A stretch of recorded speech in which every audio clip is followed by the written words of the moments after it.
Okay. Good morning, everybody. All right. Woohoo! Good morning, good morning, good morning. Hello. Welcome, everybody, to the Human Society of Greater Phoenix. My name is Alex Zygmunt. I'm the president of the organization. I see a new face here. Wave and say hello.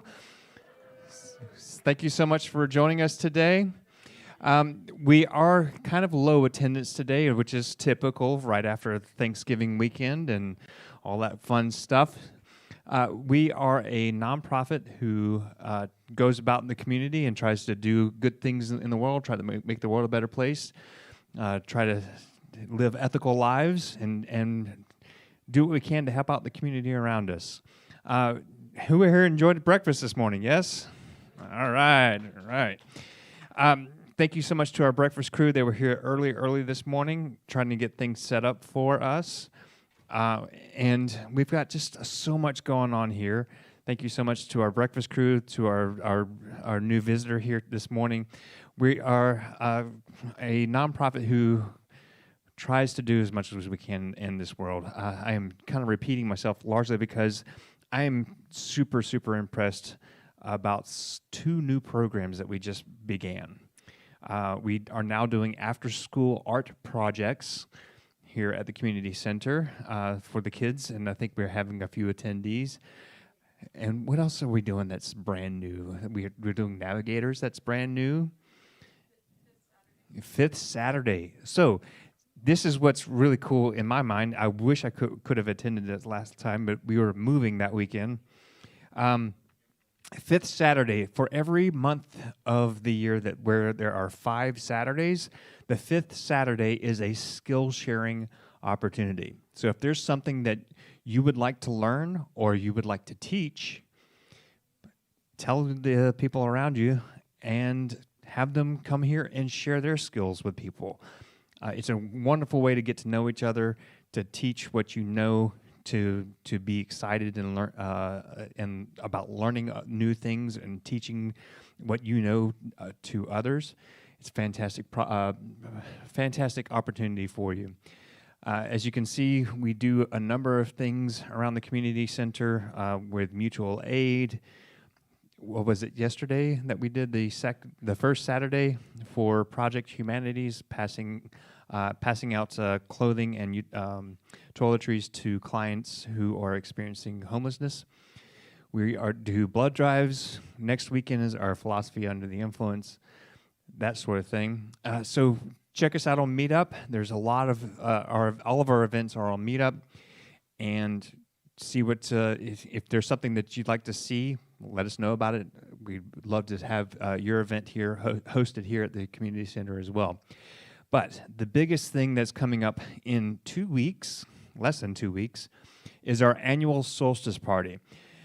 Yes, that is whenever we install the board for the 2026 year, for the following year, and we also celebrate the wins and losses that we have had over the year.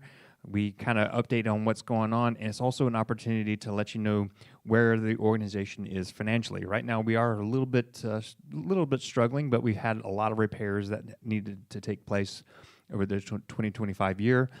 So if you feel so inclined, please consider donating, help us make up for some of the budget shortfalls that we have right now. I know that I'm forgetting something, largely because I've not been able to sleep very much. Yes. The solstice party is a fun. It's the best part of the whole year. It's the biggest party of the whole year. We put the fun in fundraiser. It's a good time. It's a good time. Yeah, I know. I'm terrible. So anyway. It's a great time. It's a great time to get to know each other, have a good time, celebrate the wins that we've done. It's a great opportunity to enjoy yourselves and really get to know the community and just really have a lot of fun. I do apologize. I've been awake since 2:30 this morning.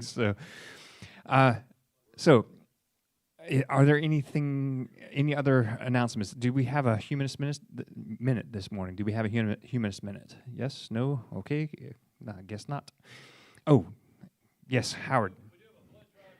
We do have a blood drive in January. Yeah.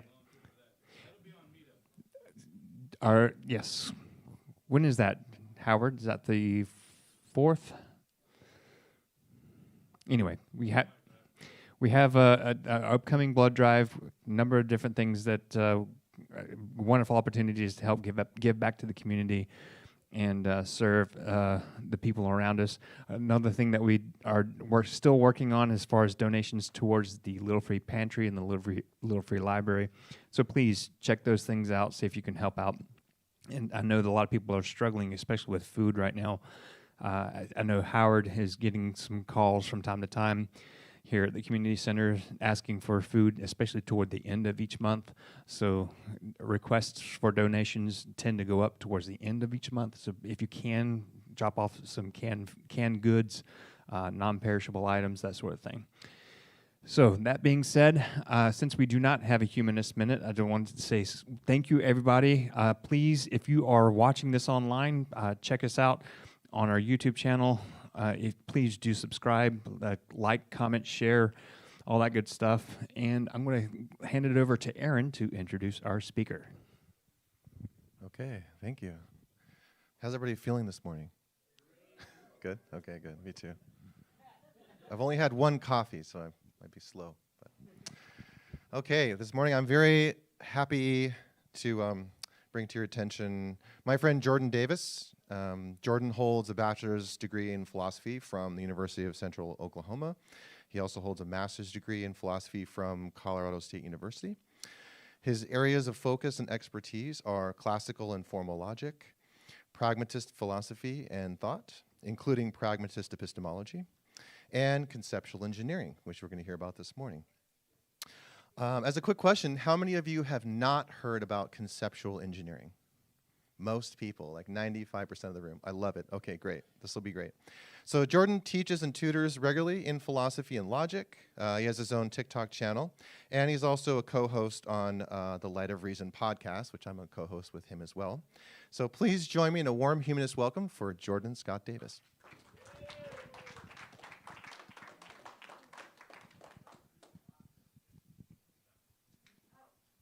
Huh. Yep. Hi, everybody. Hope you all are having a great day so far. So I'm here to talk to you about conceptual engineering. I'm gonna read you a little passage that is from everybody's misunderstood to be a nihilist, but not actually a nihilist, Friedrich Nietzsche. Philosophers have trusted in concepts as completely as they have mistrusted the senses. They have not stopped to consider that concepts and words are inheritance from ages in which thinking was very modest and unclear. What dawns on philosophers last of all, they must no longer accept concepts as a gift, nor merely purify and polish them, but first make and create them, present them, and make them convincing. Hitherto, one has generally trusted one's concepts as if they were a wonderful dowry from some sort of wonderland, that they are, after all, the inheritance from our most remote, most foolish, as well as our most intelligent ancestors. What is needed above all is an absolute skepticism toward all inherited concepts. This is a nice way to, maybe a radical way to think about what conceptual engineering is about. As one philosopher said, I believe Mary Eklund said that conceptual engineering is not about the concepts that we should have, do have, but should have.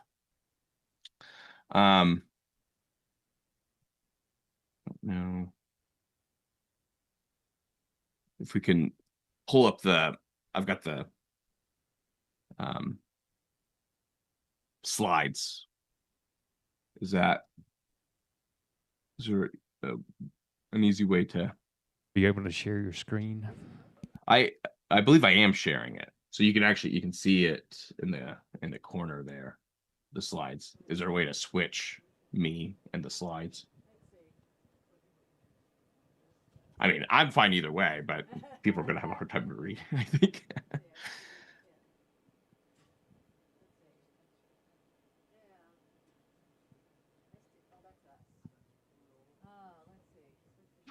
Well, there we go. So the, we have to lay some groundwork first, right? We have to get a sense of what we're even talking about when we're talking about concepts. So one question we might ask is, what is a concept? And how is it different from some other things that are kind of in its ballpark, right? So as a kind of starting definition, right, we can think a concept as something like your idea of some object, right? So you could imagine, for example, that someone has heard about dogs. They've heard vague rumors about dogs, maybe that they're furry or that, that they make these interesting sounds, right? But they don't know they've never seen a dog. They've never, seen a picture of a dog. They've seen a video of a dog. They just have like this kind of like they've heard about dogs, right? And maybe this person moves, okay, and they see a dog, kind of in passing, like in somebody's yard, and it's like barking, and they're like, it's kind of this new experience, and suddenly their concept of a dog has become enriched. But then let's say they make friends with somebody who has a dog, and so now they start spending a lot of time with this friend, and hence around their dog, and they start seeing how dogs interact with each other. They see how dogs interact with human beings, what you feed dogs, the kind of different behaviors of dogs and what those behaviors mean. They start their concept of a dog becomes more fully enriched. How they understand a dog, what kind of features a dog has, what kinds of how you're supposed to interact with a dog, what you should and shouldn't do with a dog, right? What the sorts of things that you can kind of use to make predictions about what a dog might do in a given context. These are all going to be kind of packaged in the concept of a dog, right? And you can kind of tell that like because there are people who obviously are really into dogs and like do like a lot of research about dogs, and their concept is going to be richer than someone who has a kind of more casual interest in dogs, right? But this is kind of the simplified picture, right? So we can look at something like this. You can kind of give a better visual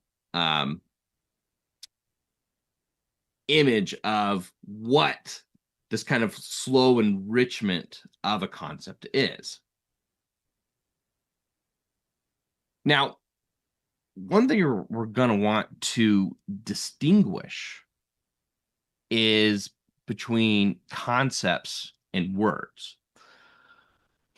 The way that concepts have kind of emerged, at least in kind of contemporary philosophical literature, that concepts are distinct from words. Now, as in all things philosophy, there's some contention here, right? There's some disagreement, but we can, for a lot of purposes, treat words and concepts as distinct, even if they are entangled in certain ways, or at least tend to be entangled. So, depending on exactly how we individuate concepts, how we count like one concept as distinct from some other concept. And there's a lot of trickiness there. One thing we can say is that words invoke kind of concept clusters, right? And again, of course, invoke multiple clusters, right? Because we use words to kind of get you to think about certain ideas all the time, right? We use metaphor, we use, and of course, as our language grows, oftentimes our words get attached a bunch of different meanings, right? And one way to think about those meanings is that those meanings kind of consist in maybe, whatever else they consist in concepts, right?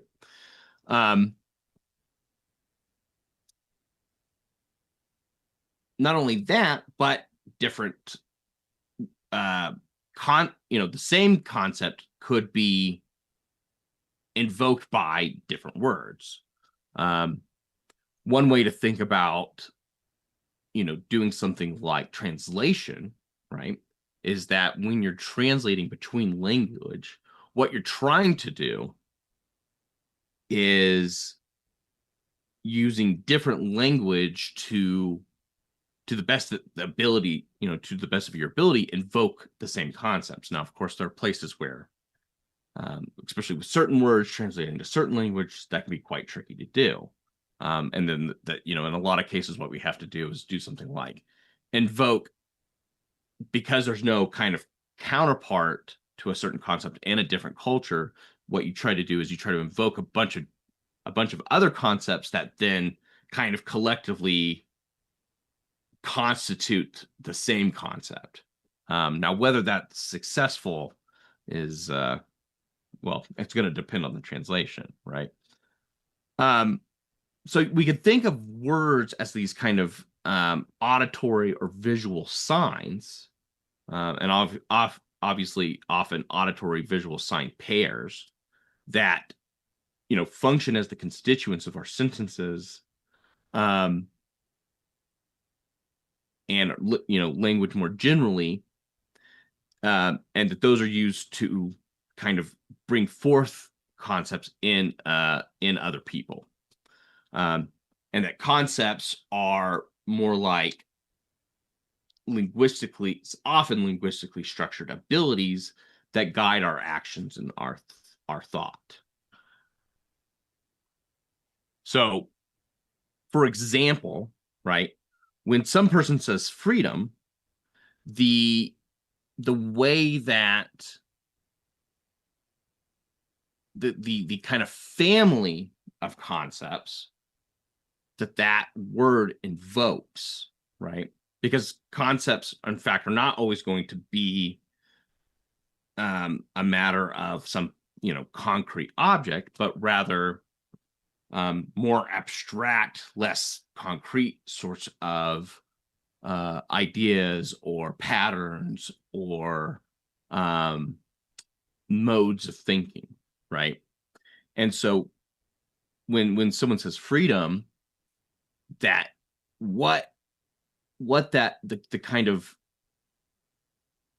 cluster of concepts, the kind of subclusters of concepts that it invokes in different people across like a political spectrum is going to be different, right? That there's going to be something like certain through lines, right? So like almost everybody's going to agree that like being put in prison for no reason is antithetical to freedom, but they're not going to agree about what freedom's relationship is to like a notion of property or a notion of like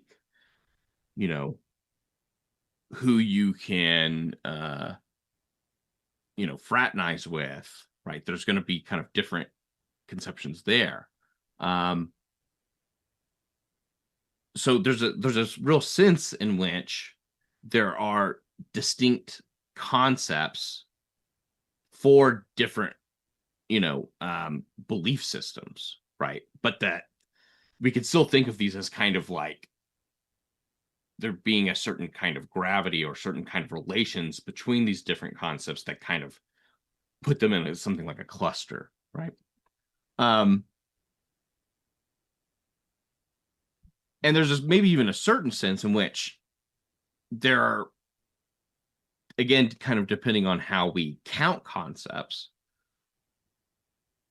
the way that these concepts show up for there might be differences between individuals, right? That the same word might not invoke exactly the same concept between two different people, right? Even if they are closely aligned, in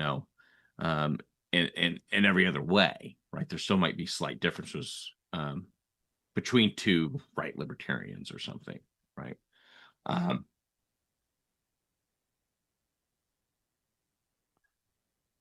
And again, the different language, someone speaking in Arabic, someone speaking in French, someone speaking Japanese might all be talking about the kind of cluster concepts of cat, right? All the kind of maybe distinct conceptions that we have of cat. Even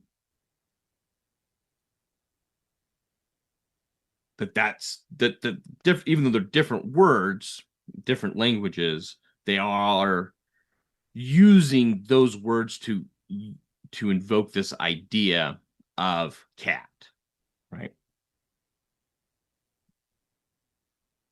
So what can we say exactly what a concept is then?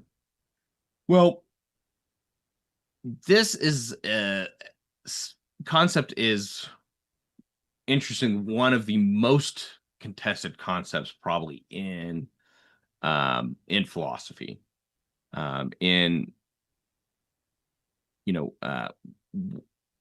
Western academia broadly, at least, if not in academia broadly, globally, because this word that we use shows up in all sorts of disciplines, right? In philosophy and psychology and neuroscience and linguistics and cognitive science, just to name a few.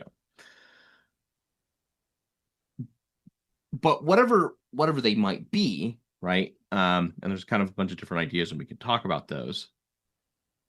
That when we kind of possess a concept, that they change the way that we take up the world, the kinds of like inferences we make. So from some data or some information that we have, what we kind of move a new piece of information that we move to from that piece of information, the kind of actions that you perform, and that possessing a concept is going to change your kind of cognitive.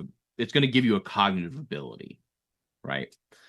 And this is going to be true on whether you think, of course, if you think concepts just are abilities, but if you think they're like habits or neurological patterns, or what is sometimes called a representational device, so that like it's this kind of machine that lets you think about things in a particular way, or if you think it's some platonic form up in some non spatio-temporal world that you somehow is like beaming into your head or something. On any of those kind of conceptions of concept, what they're all going to do is allow you to do things that you couldn't do before, right? Once you kind of possess whatever that concept is, and how, in whatever way you happen to possess it, which of course there's no strong consensus on.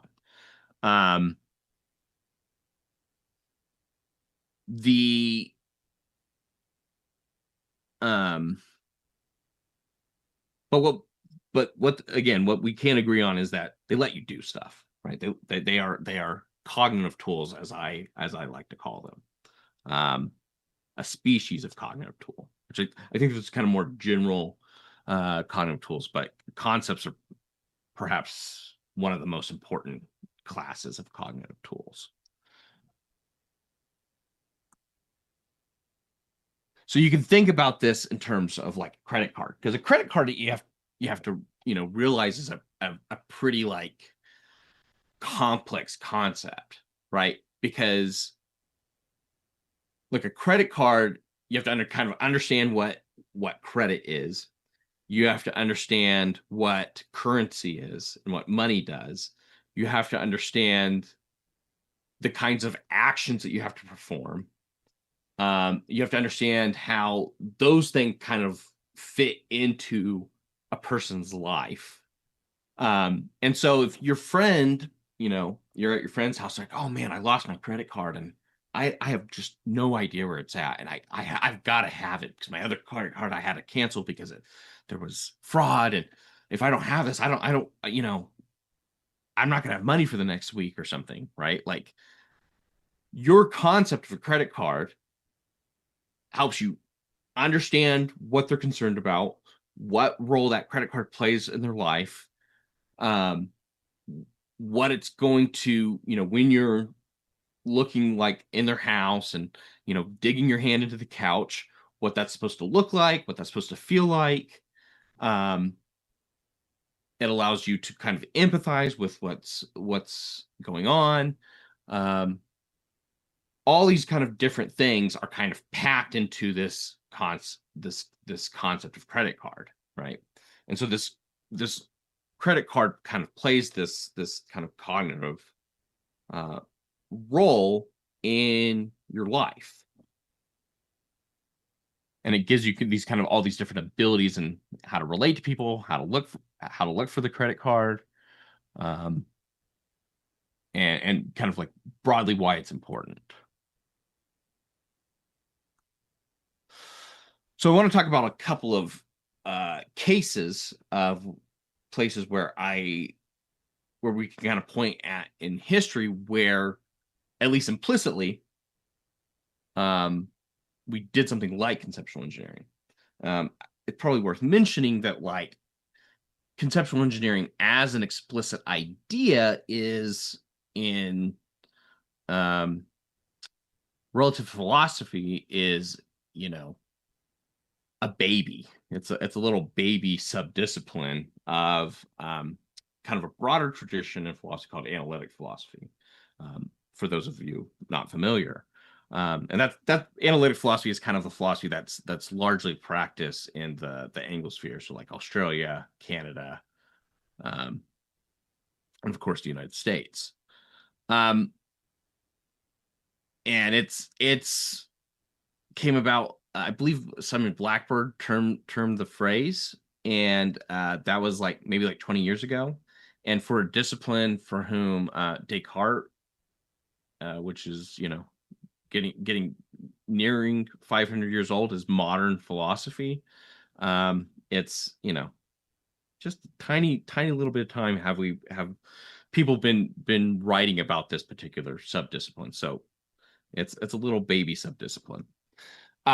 But what a lot of conceptual people writing about conceptual engineering will say is that, well, actually, we've been conceptually engineering for a long time, and that you see this both in society broadly, but also in science.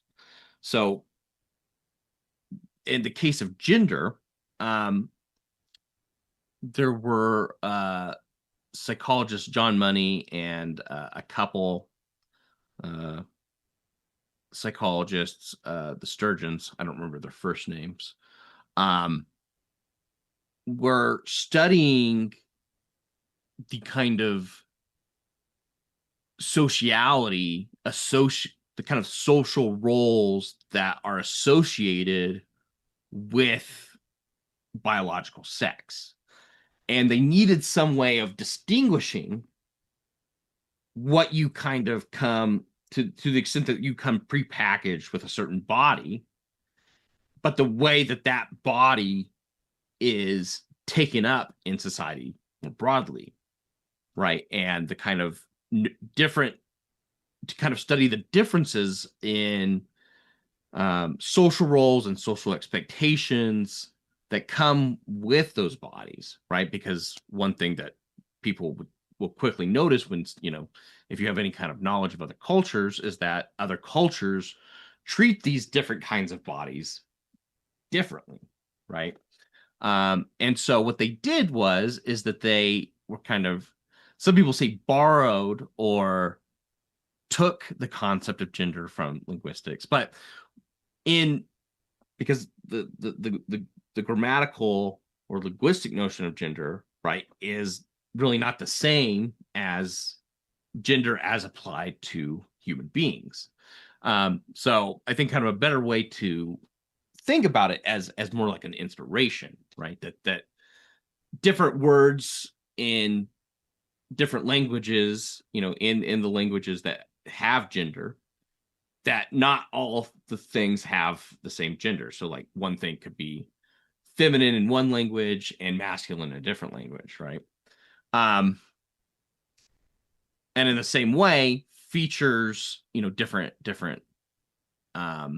behaviors, different patterns of dress, different things might be feminine in one culture but masculine in another. And so there's that kind of parallel. And so they take gender and say, okay, gender is the kind of like social aspects of biological sex. But what ended up happening is that another psychologist, Stoller, picked up this gender sex distinction and said, there are people who seem like, so even though they have this, at least at the time, this conception of biological sex, that the social role that they want to fit, the way that they want to be treated in a society is not the same, that they want to adopt this gender even though they have this sex, right? And that the gender identity is distinct from sex identity, right? And that because he was working with trans individuals, and so what he did is, using this concept, helped provide at least the kind of basis of the way that transgender identity is now conceived. Now there's some issues, and there's a lot of people in trans studies who take issue with Stoller, but this was like at least a beginning point. Feminists also took this gender sex distinction and ran with it as well. Du Beauvoir, the French existentialist, and kind of where a lot of like contemporary feminists kind of see their kind of intellectual roots coming from, had already said that one is not born a woman but becomes a woman. I might be paraphrasing there, but so she had already almost had a notion of a distinction, but hadn't named it. And so pretty quickly on, this was used to articulate that insight that Du Beauvoir had. And that these things have continued to kind of evolve, right? So that in in queer spaces, there's sort of being this notion of like, it's not, gender is no longer a binary where it names like you could be a man or you could be a woman, but that allowed for a more of a kind of a spectral notion of gender, as well as, and then a further development, and in both of these cases are kind of distinct concepts. Like there's certainly continuity with the past concept, but are the concepts that we sometimes use gender to refer to now is this more much more spectral, much more a notion that comes both the degrees, and both in terms of femininity and masculinity, but also in terms of intensity, right? That people can say, it's not just that I, don't identify as man or woman, or that I have a kind of I see myself as more like androgynous, so like I consider myself bigender, right? That I don't always feel very strongly in a gendered way. I don't feel very masculine. Like I don't like it's like maybe a little bit, but it's I don't fully identify or don't even fully identify with a gender at all. Like that I could be agender or non-gendered. Um and that can kind of come in degrees. Um and like all concepts, these are again kind of less into particular concepts, but almost like concept clusters, because even within the these communities, there's a lot of disagreements. There's a lot of different understandings of how we should think about these things, and which particular conception should guide us. Another case is the kind of conceptual engineering that Newton did, of which he arguably did a lot, but one was distinguishing mass from weight. That we had a notion of how much stuff some object had, right? How heavy, some rock is, how light a feather is. That a boulder has more stuff than a feather. And what Newton did is said, well, how heavy something is, like how much effort it takes to move something, is distinct from how much stuff it has, right?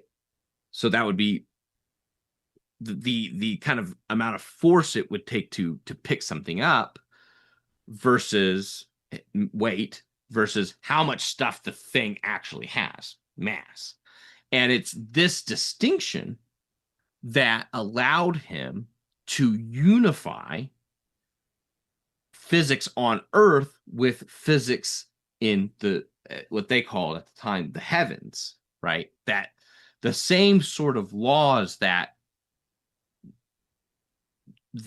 governed Earth also governed the heavenly bodies, the planets, and it was so this is a situation where science advanced not through experiment, although experiment helped show why this distinction was so powerful, but that the original kind of progressing move was to make this distinction, to create these distinct notions, and that's what kind of did a lot of the work.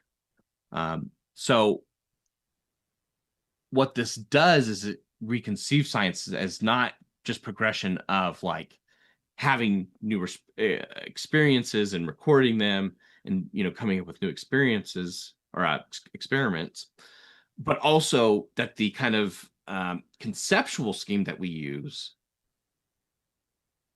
has a huge impact in the kinds of experiments that we come up with and what it allows us to think in terms of what we can predict, how we analyze the world, right? That something like our predictive power went up because of this kind of conceptual move.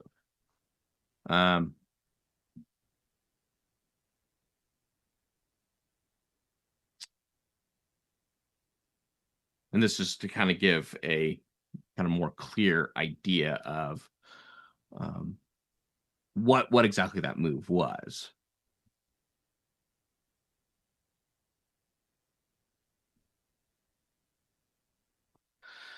So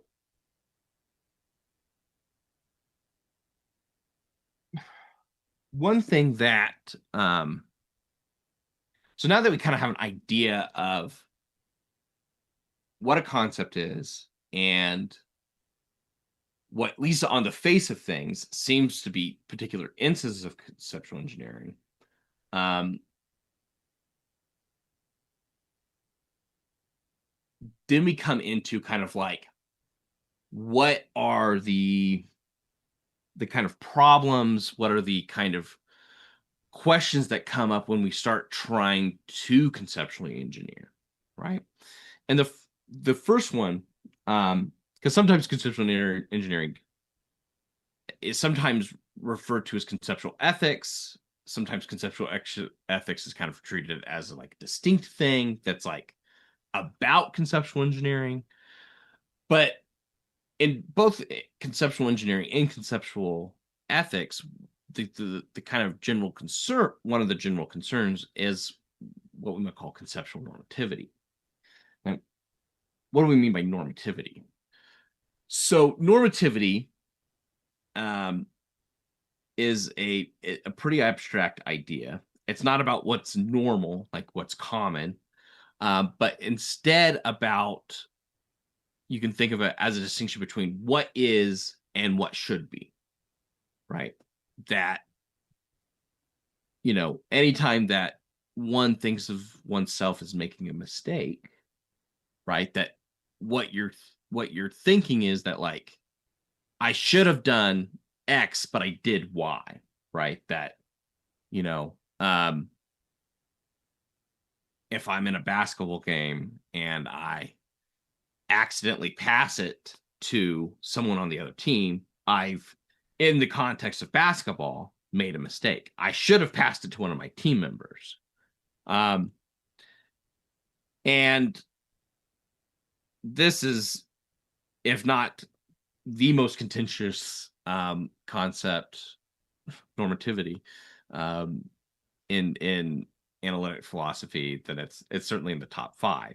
So there's a lot of different ways of like talking about and thinking about how normativity shows up in the world. But what we can broadly say about conceptual normativity is we can ask when we're trying to figure out what concepts we should have, what are, for example, some of the things that we're considering? How are we evaluating what concepts? Like, how do we evaluate the concepts such that we can determine which concepts we should use?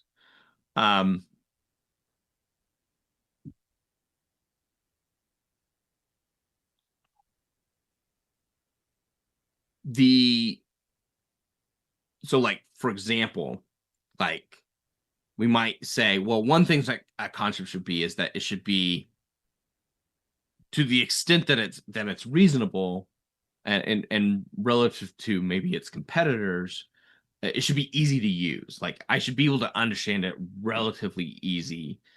It should be something like amenable to how human brains work, right? At least in the case, when it comes to human beings. Maybe AI can use a different concept or something, given its kind of abilities. Whether the concept can help explain things, can it kind of maybe do something like unify a bunch of different phenomenon under kind of one banner. Something like social fairness, like equity. Should we use social fairness as an evaluator of concepts? Maybe even in a scientific context, right? So there's all these different, and a lot of that's going to depend on how you think about that, is going to depend on what sorts of values that you hold, and that a community holds, and the kind of different broader norms about how agreement is kind of come to, right? Like, how do you work out what, as a community, what is supposed to do? That's not to suggest relativism necessarily, but just as a matter of fact, different groups of people have different ideas about how we should do things. Another question is going to be, okay, when we're thinking about replacing a concept, like an older concept, how messed up does that concept have to be before we decide to replace it? Like how hard, how difficult is too difficult, or how many difficulties does that concept have to be making for us before we go, okay, we gotta work to come up with something else. We gotta find some other way of thinking about this topic, this aspect of our lives in such a way that like we need some new concept to deal with this. And that kind of balancing act and how we should weigh things is another question that like conceptual engineers are going to be asking themselves. There's also going to be problems of like, how cautious should we be? How fast should we change concepts? How long should we put up with, a dysfunctioning concept? These are all going to be kind of questions about the kind of normativity surrounding concepts. So there's going to be a set of questions that what we in the philosophy biz are going to be kind of like that are going to involve the metaphysics of concepts, like what concepts are, because what concepts are going to kind of tell us what it's possible to do with concepts, right? What kind of actual options that we have. So as I've kind of alluded to in a few different times, is like how do we pick out concepts? How do we count concepts? How do we distinguish when a concept is different from another concept, when we have 2 or 3 or 4 or 5 concepts as opposed to one concept? That's going to be an important question, because one thing that you might want to say is like, well, we should be conservative about our concepts. Like we shouldn't like outright replace an old concept with a new concept. We should try to like renovate that concept. We should like tweak the old concept and just, kind of fix it as opposed to replace it. But that's going to kind of depend on a notion of like that you could change a concept somehow and it still be the same concept, right? Which, maybe there's a conception of concepts that would make that work. But there's a lot of questions about that. The other kinds of things is like, how do concepts show up in the world, right? Are they, these kind of like Platonic forms? And if they're Platonic forms, how do we get at them? How do we relate to them? Is there like, ultimately one true version of the concept, and all these other kind of concepts are mistakes? Are they social constructs that we can kind of do whatever we want with? And a kind of like related thing is like, what is like concepts, how we adopt concepts, and then that relationship between us and concepts, how does that then relate to the world more broadly, right? And do like certain kind of domains or certain objects that the concepts, once we have a concept, is it structured in such a way, is it the relationship such that we can't do very much with it? Like we're kind of like, there's a kind of very tight constraints, or is there a lot of malleability? And this is kind of going to relate to a different question in metaphysics, which is kind of, you can kind of think is the most general concept way of how we should conceive reality. And that's going to relate to this notion of natural kinds, about whether that the world is divided in such a way that like our concepts can perfectly track those differences in the world, that there are real kinds, real that the world is kind of carvable is kind of the metaphor that is used.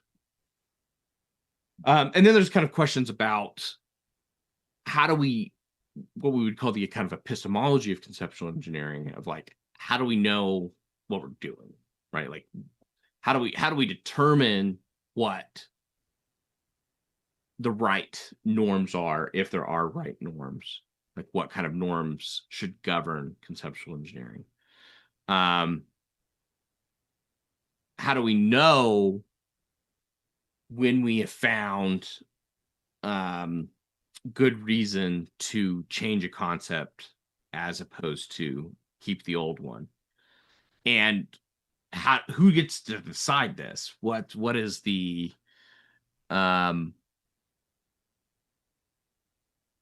should we rely on experts? Is it more democratic? Like who's epistemic authority, not like who has the, strictly speaking, who has something like the political power to do something, but like who do we trust to tell us we got to change this concept? And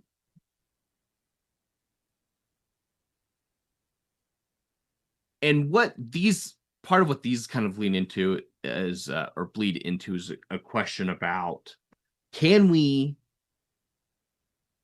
and should we conceptually engineer, right? So there's going to be some people who are going to be skeptical that, one, conceptual engineering is even possible, and two, even if it is possible, whether we should do it, right? That some people are going to be conservative, that they're going to say that even if we can do it, at least broadly speaking, we shouldn't. That will mess us up somehow. Or that it should only be done in certain cases, or that like the number of cases where it's acceptable are rather limited. And there's, I'm going to point out, because I this is what I wrote my thesis on. And so I'll point out a couple of different examples, one about the can question and the other about the should question. So one kind of broad argument, it comes from this notion of what they call metasemantic externalism. And the idea there is that the way the concepts that we use, the meanings of a lot of our words and our sentences are not dictated purely by what we intend, but also are determined by the world itself. The kind of primary example is this thought experiment called Twin Earth, where the idea is that, imagine that all of a sudden another Earth appeared, and it's exactly the same as our Earth, except for one minor difference: that water there is composed of a different element, right? It's a completely different substance, but it behaves exactly the same way, but it's constituted in a different way. That what water would mean here and what water meant there would be different, because when we, whenever the English word water was kind of first came into usage, or kind of what of its kind of etymological ancestor was, that as it was applied to the stuff in lakes and ponds and the stuff that came down from the sky and oceans, that in that kind of nominative baptism, right, in that naming, it became kind of linked to that stuff, such that that stuff determined, as we did science, as we investigated the world more, as we kind of became deeper, gained a deeper understanding of our world, that it was inevitable that we would, at some point, given enough science, identify water with H2O. And that the same thing could be said about the twin Earth, that they would identify water with XYZ, whatever XYZ is supposed to be. And that the meaning of our language is, in some degree, to what degree is hard to say, determined by the environment that we're in. So the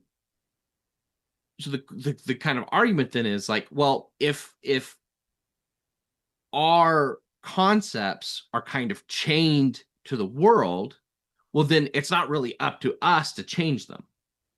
The world is in control, not us. And on something like, depending on exactly how you kind of articulate this, conceptual engineering just might not be possible, or it might be only possible in special cases. Like maybe we can only, conceptually engineer certain like social concepts or something, right? So the kind of scope of the claim can kind of change. The other one is about a should question, right? So there are some concepts, and so this is going to be somewhat more narrow, is that a lot of our concepts are concepts that play an important role in constructing other concepts, right?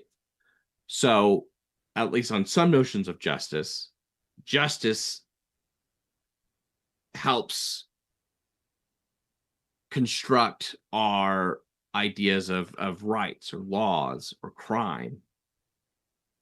And so that if we conceptually engineer just something like justice, then what we'll have done is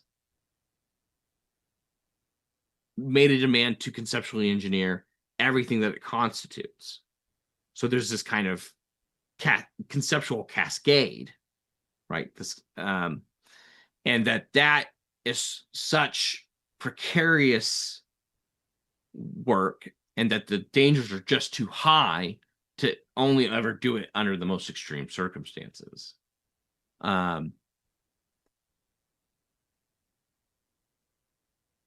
So the thing that I focused on, and I see that I only got a couple of minutes, in my thesis, and we can kind of go over this quickly, because the question my thesis was about, could we replace something really basic like truth as a concept, is that at the end of the day, concepts they're just tools, right? And the kind of major demand that we place on concepts is that they help us solve our problems, and that they specifically help us solve our problems as we conceive those problems, right? And that's the only kind of demand that we can put on concepts. So that, like, in the case of this kind of centrality question about like how this concept helps build this concept, which helps build this concept, that if I change this concept, one, it's not obvious that I have to change it for everything else. But even if I do, if the new concepts, if rights 2.0, if justice 2.0 creates rights 2.0, if rights 2.0 functions in all the relevant cases just like rights did, but then works better in some other case, then I'm perfectly justified in replacing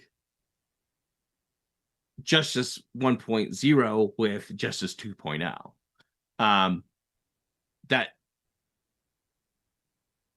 all we can ask is that it doesn't break things, and that most of the time there's not a lot of good reasons to think that it will. Of course, that's something that could happen.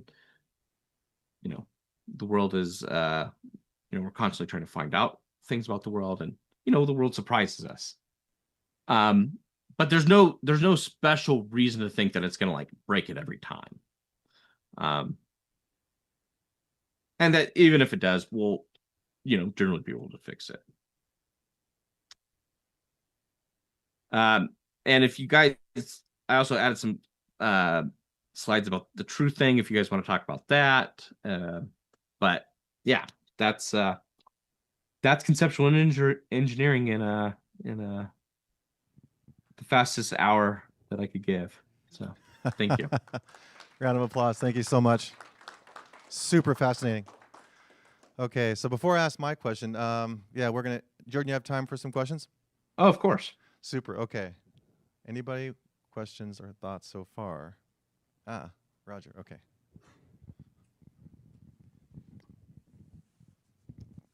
Hi. Thank you for the very interesting presentation. Now, are you ready to defend your thesis again? Yeah. Sorry. Wait. No, my bad. Just kidding. Okay. So on a kind of casual, real world case, I look at concepts and think, okay, every one of us in the room might be able to pick out what a cat is, but the concept, what did you say, cloud, will definitely Cluster, will be different for each and every single person. I'm thinking, unless you get into something super specific, like you're looking at a hydrogen atom and all the knowledge we have about it. Okay, so what I'm wondering is this misalignment between people. Are there some kinds or classes of concepts that tend to be more misaligned or less misaligned? Is there research on this? Not that I am personally familiar with, but what I think we could say is that one thing I think that it would be reasonable to expect is that there's going to be a inverse relationship between abstractness and alignment. That the more abstract, the less kind of immediate feedback that you can get from the world with respect to a concept. The more misalignment there's going to be. Because the thing about like a dog or a cat or a hammer or a mousetrap, a mousetrap is going to be kind of more, in some sense, more abstract than any of the other things I just mentioned. That these are things that have a kind of like I can see them, I can directly interact with them. They're relatively distinct from other kind of things in the world. I can clearly like imagine them. It's much more it's much easier to kind of like put them in kind of in different scenarios, understand how they kind of relate to other things, other possible objects.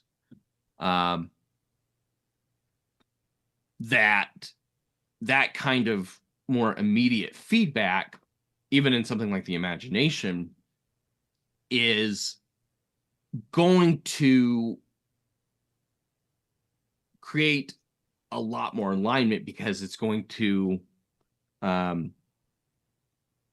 have our actions and the feedback from those actions, both with other people, but also the environment more broadly, is going to kind of tell us whether we're misaligned or not, right? And human beings, for all our faults, we're pretty good at when we're open to working together, we're pretty good at solving problems together. Maybe not as good as ants in some cases, but much better than the average animal, I'd say. And we're actually quite good, at least it seems to me, at catching the alignment when we're or misalignment when we're doing something like moving furniture, right? Because we're both getting this kind of immediate feedback from the world. But with abstract things, I think there's still feedback because these things still kind of govern, these concepts govern our, the way that we kind of take up the world and the way the kind of actions we take and the kind of things that we think are possible and acceptable. But the problem is going to be that like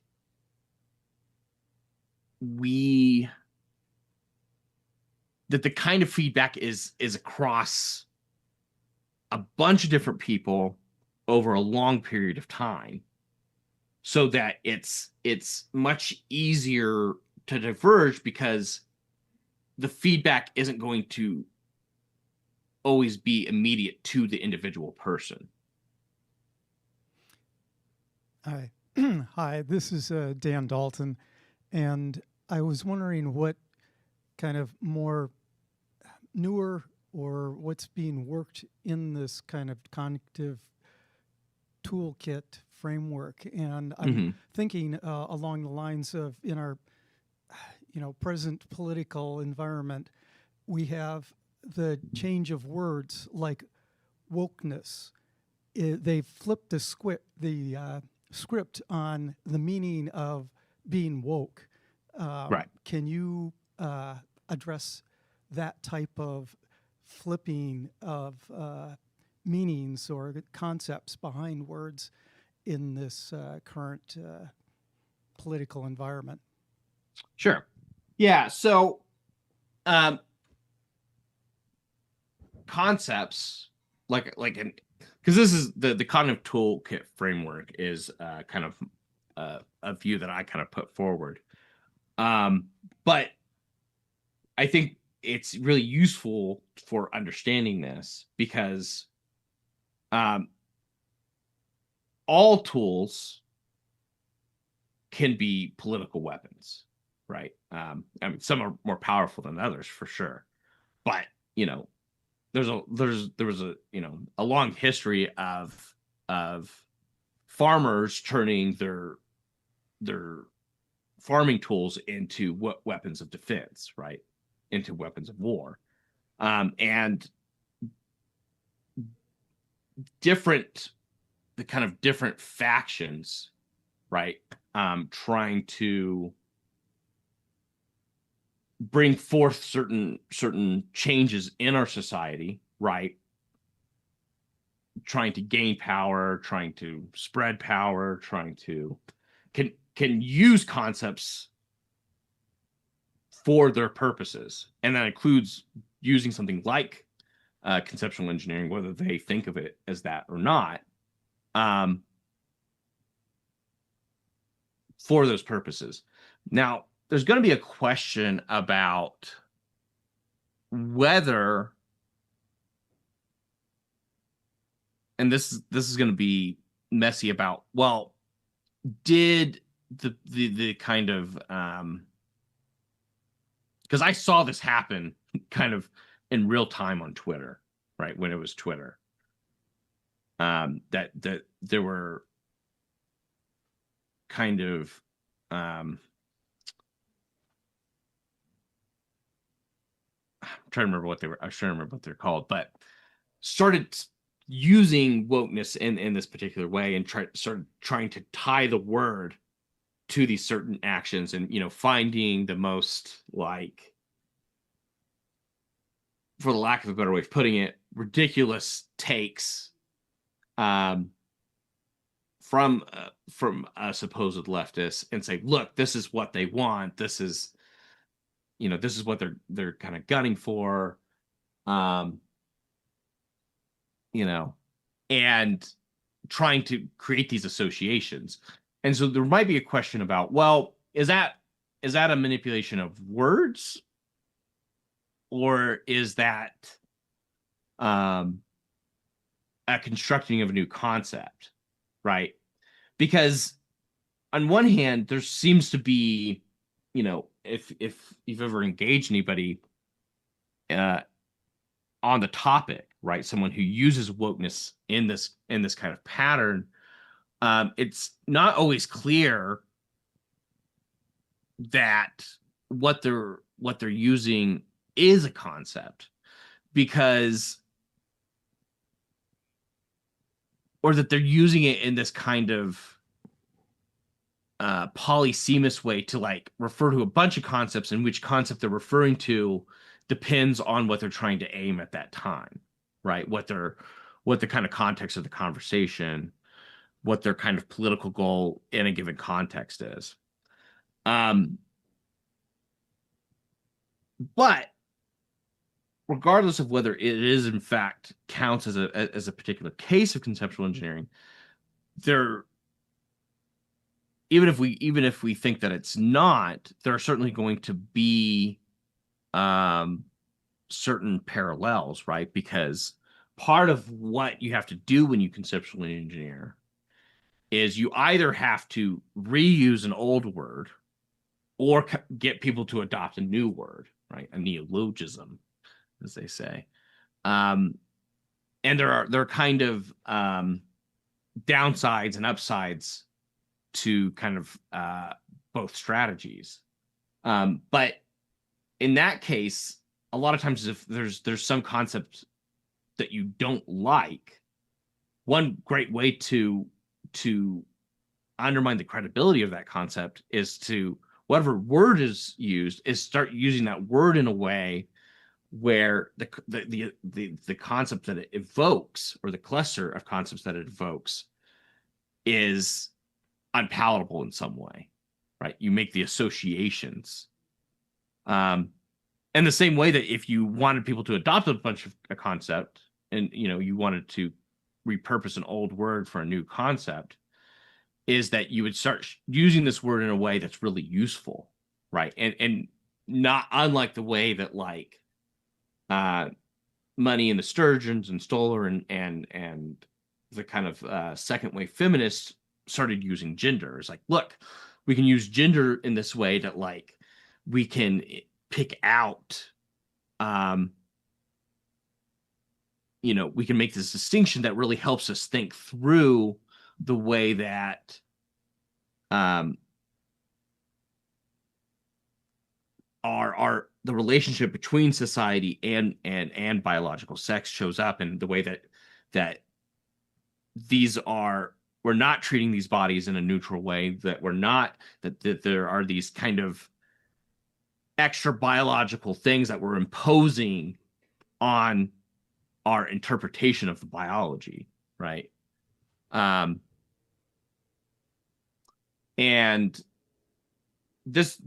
another example that I used in my thesis is racism. So what a lot of people don't know is that in Europe, and I might be getting the pronunciation wrong, but racism, in the kind of French counterpart to racism, was used as a self-descriptor.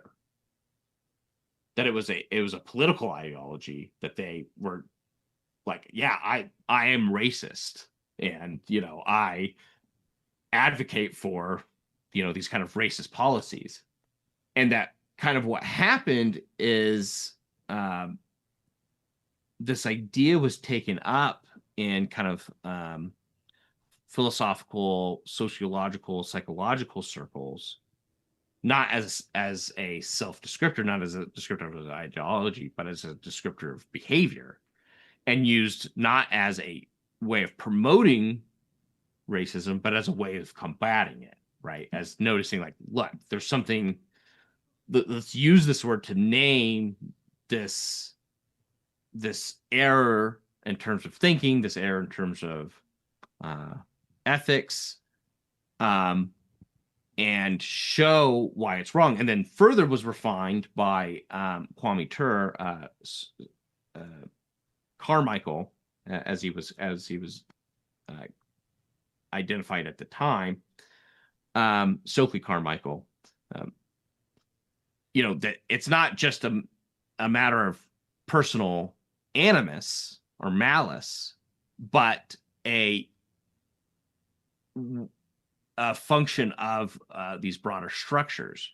So in the same way that you can manipulate woke from meaning something about like being aware of systematic issues and that these kind of inherited problems that we get from previous cultures and the way that those things, being aware of the way those things hurt people, to this like, frankly, I still don't know what this kind of new notion of wokeness is supposed to be, other than it's stuff that makes me uncomfortable and I don't like it. I'm sure somebody could kind of give it a defense, but I can't.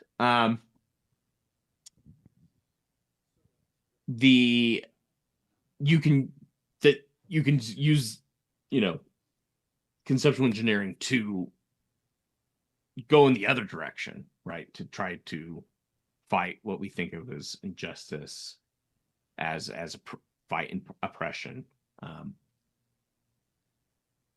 So that's I hope that answered your question. Yes, thank you.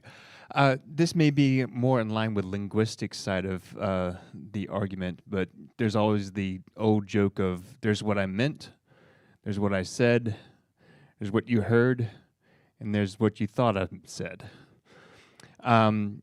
Now, a lot of people will argue that it's better to, rather than name a concept, describe a concept. Say for instance, if you're just describing a logical fallacy, rather than saying you are using the argument from ignorance, describe the fallacy and then give it a name. But some people will often jump to kind of a bumper sticker version of what you're doing and use that as a weapon against what you're saying. Do you have within this cognitive toolkit a way to either address or counter that? Well, I think that,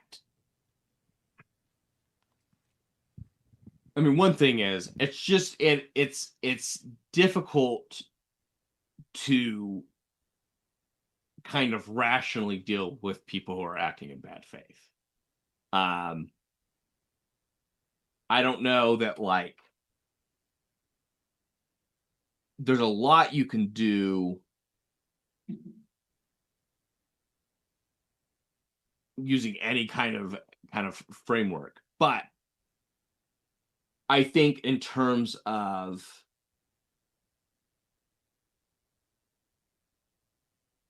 some useful things that you could do, how effective, I think they can help, but there's going to be limitations here. Is try and, because in my view, concepts answer to problems that, whatever else they are, they answer to problems that we encounter. And we can think of a problem in a really kind of broad sense, right? Like, there are practical problems, there are like epistemic problems, there are scientific problems, there are engineering problems, there are emotional problems, right? There's all sorts of different kinds of problems. But if I can articulate the problem, right? And, like in something like you're having a debate with somebody and that person is bad faith, but you have people listening. If you can articulate the problem and say, look, here's what I mean, and here's how this relates to this problem that at least as I conceive the problem, how the concepts that I'm using address that problem. Here's what I think the problem is. I think here's what the problem demands in terms of conceptual resources, conceptual articulation, what a concept would have to be to kind of address this problem. And hence the kind of cognitive role that I think this concept has to play. Because what that does is it takes even something abstract and puts it in a context where there's at least some kind of feedback, right? And it shows how you're relating this thing to the way the world shows up for us, right? Because especially if you can articulate it as relating to a problem that, even if it doesn't always immediately show up for everybody, that once you articulate it, you can say, okay, I see what the problem is, and I see why this person thinks that there are these kind of demands falling out of that problem. Because even if they don't fully agree, either with the problem or the articulation of the problem, I think that the possibility of confusion on a kind of neutral observer, right, or someone who is listening, who is in good faith, is a lot less likely to be distorted. I think that's kind of where my first thought goes.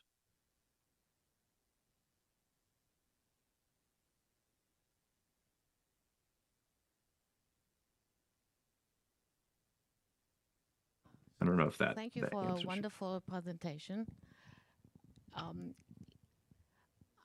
This is my thought.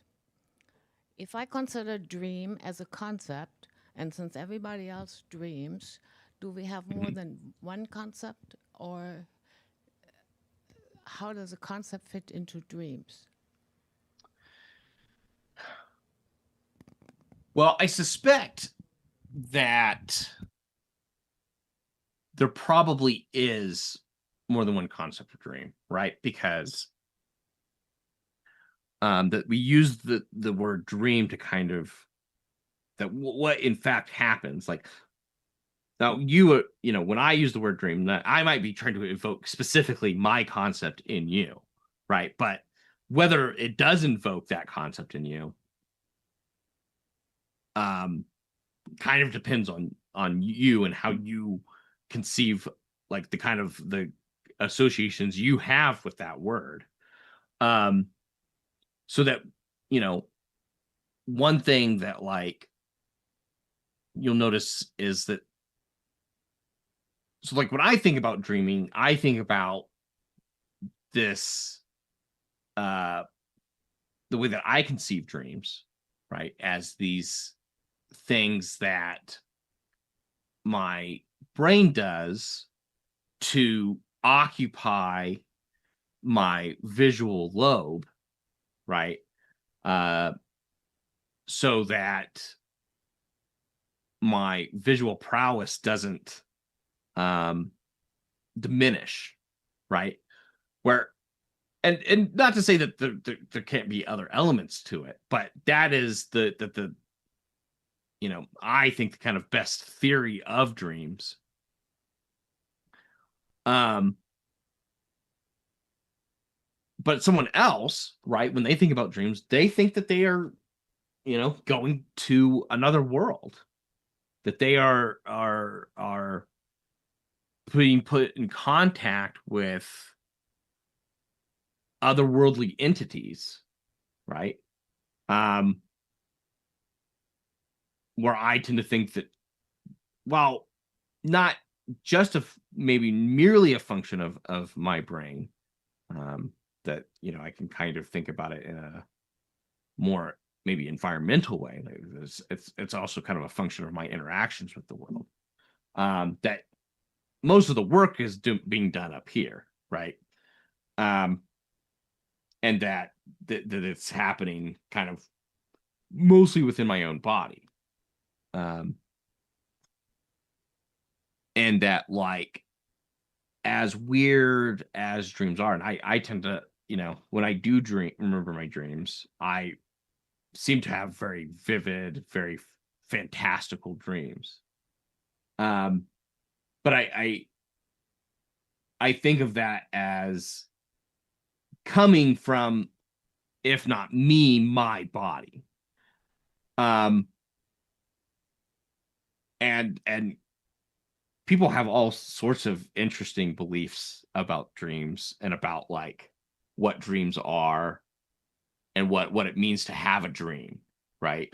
And there are people who will look at their dreams and look for advice from their dreams. That dreams are a kind of guide of sorts to the world. I've certainly been inspired by my dreams, but I've never thought of dreams as something that, like, should tell me how to live. And so that's at least one clear place where there's clearly kind of different concepts of dreams at play. Now, what they have in common is that they often have, at least I would think, probably in a lot of cases, even with someone who conceives dreams that way, what we would agree on, I would think, is that, like, they mostly happen when we sleep. We don't always remember them. That they are confusing. That, there's all sorts of different perspectives that you might take within a dream. We might maybe agree that there's this notion that I have of dream geography. Like, in my dreams, I tend to have like a lot of the same places show up in my dreams. So I have a kind of dream geography, which, not from what I've seen, not everybody does. But maybe that person also has that. Like, that part of dreams for me is this entailment of, like, that there are there's some consistency across dreams. So that, but yeah, that's going to be one place where these concepts, which certainly have overlap, the way that we conceive them as relating to the world is totally different. Thanks. Okay, so we have time for one more question, which is going to be mine. And I have so many questions, of course. Yeah. So you and I will chat, of course. But yeah, thank you again for this great talk. So my question pertains to something that was part of, like, the beginning. So it's like a more broad question about concepts, right? So you had this really interesting phrase in the beginning. I think some people caught it, which said, like, concepts themselves are heavily disputed, right? The concept of concepts is heavily disputed, right, in the philosophical literature and probably elsewhere. Right. So I guess the question is, why is that the case? Why is the concept of concepts disputed in the literature? Right. Well, one, because so in philosophy in particular, right, there are different programs at work, right? So there are, because philosophy is the field of disagreement, right? There are different metaphilosophical positions, like different positions on what you even think that you're doing when you're doing philosophy, right? There are different conceptions of normativity, right? What shouldness is, right? And what kinds of shouldness there are.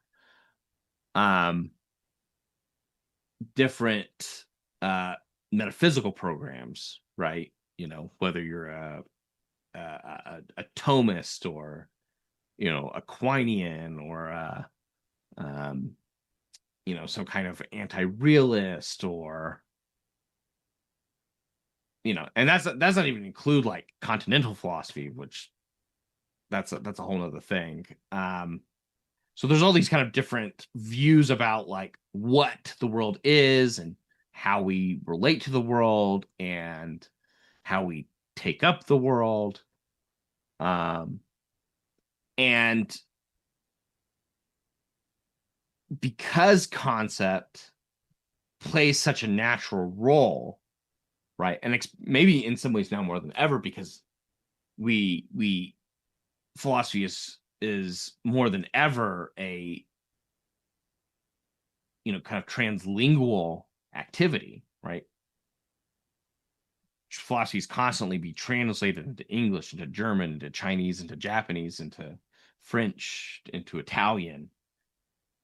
All these different communities of different, linguistic communities are participating in philosophy.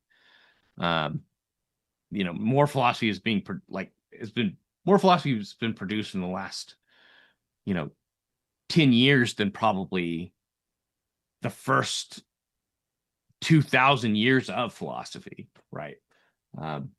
Just because so many people are involved. So that's just within philosophy. And then you start talking about like psychology, neuroscience, cognitive science, sociology, all these other disciplines, which there's overlap with philosophy, but they've got their own methodologies, their own commitments, their own ways of engaging with the world, their own ways of what they think of themselves as doing. And so when they think about concepts, they're trying to use concepts for their particular purposes, right? So like, at least on my understanding, concepts in psychology are going to be pretty individualistic, right? They're going to be about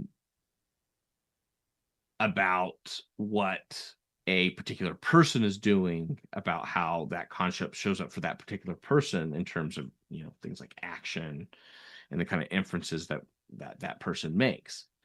Where concepts in sociology is going to be like, well, how does a concept show up for a society, for lots of different people interacting, right? And how does that play out in across a bunch of different communities all at once? And then neuroscience is like, I want to know what a concept is in terms of the neurological structures of the brain, right? I want to know like what's a relationship between the use of like the when you say something is true, like, well, how does that what's the relationship, what's the correlate between that usage and what is happening physically in the brain? And that's going to kind of so in these cases, basically what they're all facing is different problems, right? And because they're different problems, they're going to have different cognitive roles that need to be filled, right? That they're different jobs. And so you've got this word concept that has this kind of cluster of itself is pointing at a bunch of different concepts in some neutral sense of the term. This whole family, right? And different concepts are going to play those roles better. And then there might be relationships, right, between all these things, because they're all broadly about how humans engage the world in different ways. But different concepts are going to play that role better for different purposes. So particular conceptions of concepts are going to be better cognitive tools for different cognitive roles. Oh, perfect. Well, yeah, thank you so much again. And the last thing I want to ask here for those watching online in the future, as well as us here at the Humanist Society of Greater Phoenix, is for those interested in this subject and other subjects that you teach on and talk about and stuff, where can anyone find you? I've got a TikTok, but it got better. It's at but it got better. I also have a Discord. Um, we could probably link that in the YouTube or something. Yeah, we'll put it in the description. So just if anybody didn't hear it, it's one word, but it got better. Once again, from the Humanist Society of Greater Phoenix, thank you so much, Jordan.